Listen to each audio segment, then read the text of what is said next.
Okay, let's dive right into this explainer. If you're looking for an experience that blends absolutely breathtaking natural beauty with living, breathing mythology, well, you've definitely come to the right place. Today, we're acting as your virtual guide up the steep, winding mountain paths of the Himalayas. We're heading toward a very specific, towering peak, a place where the physical landscape and the divine world literally collide to uncover a profound, almost unbelievable mystery. Just consider this phrase for a second: the guardian of lightning and the serpent's end. Imagine standing high above the valleys, the crisp Himalayan air filling your lungs, as we unpack this ancient epic. You see, when you visit this region, you aren't just hiking on trails, you're walking across the pages of a story that's been told for centuries. This quote perfectly captures the two massive events that define the sacred peak we're exploring. First, an epic battle with the terrifying beast, and second, an ongoing, modern-day miracle involving the sky itself.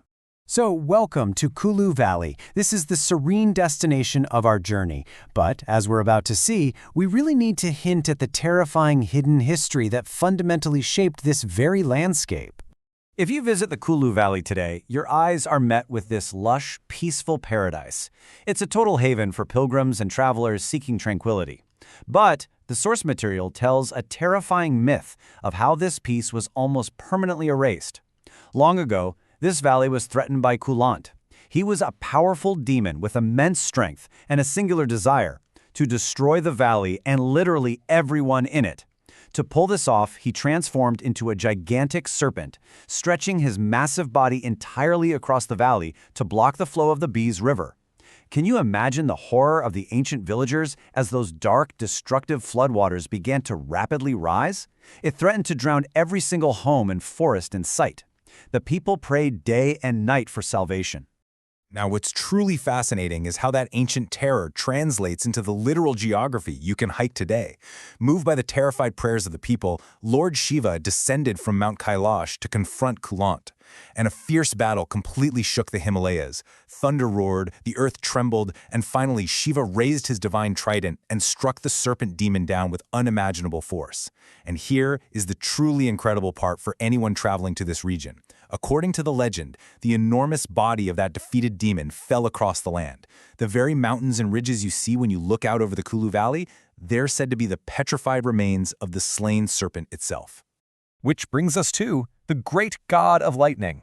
Let's transition from that ancient earth-shaking battle to the towering peak we're virtually climbing toward right now. After saving the valley, Shiva didn't just leave. To continue protecting the homes and families he had just saved from the floodwaters, he actually chose to reside on a high mountain peak overlooking the land. A temple was built in his honor right there on the summit, and it became known as Vijli Mahadev, which literally translates to the great god of lightning. When you finally reach the end of your steep trek to this temple, you are standing at the exact vantage point Shiva chose to keep a permanent, watchful eye over the Kullu Valley. But this brings up a fascinating question.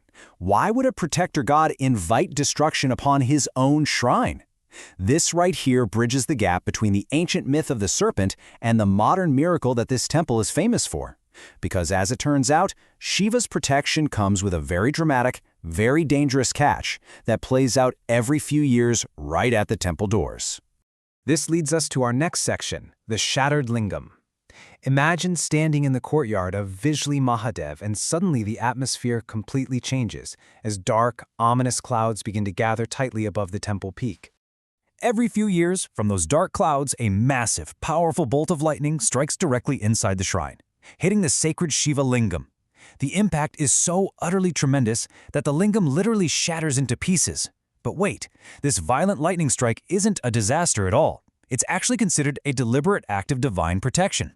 Devotees believe that Shiva willingly invites and accepts this immense, destructive energy upon himself. By absorbing the lethal shock through the lingam, he's actively shielding the villages, forests, and homes down in the valley from natural disasters. Essentially, he takes the hit, quite literally, so the people below don't have to. So, what happens next? That brings us to healing with sacred butter. Let's move inside the shrine and see the fascinating tactile aftermath of that massive lightning strike.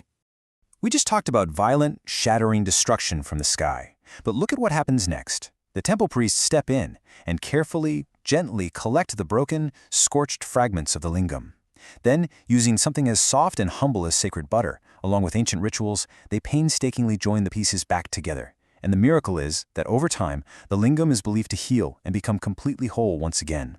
It is just the stunning visual of violent sacrifice being met with soft, compassionate healing. And this perfectly illustrates the ultimate divine sacrifice.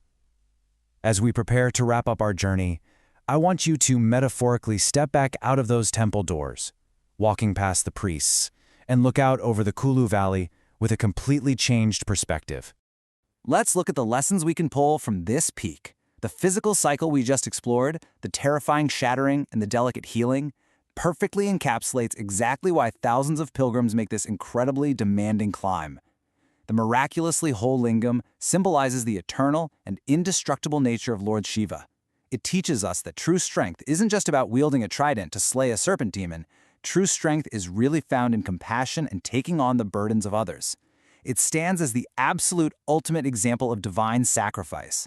When travelers look down at the peaceful valley today, they aren't just seeing beautiful scenery. They're seeing a landscape actively guarded by a protector who willingly accepts the wrath of the sky so that others can live in peace. And I want to leave you with a rather provocative thought. If true strength is found in sacrifice, what are you willing to endure to protect the things you love? The story of Vijli Mahadev is so much more than just an explanation of geography or a temple ritual. It's a profound reflection on the very nature of love and guardianship. The next time you find yourself looking at a breathtaking mountain valley or simply thinking about the people you hold dear, remember the great god of lightning watching over Kullu.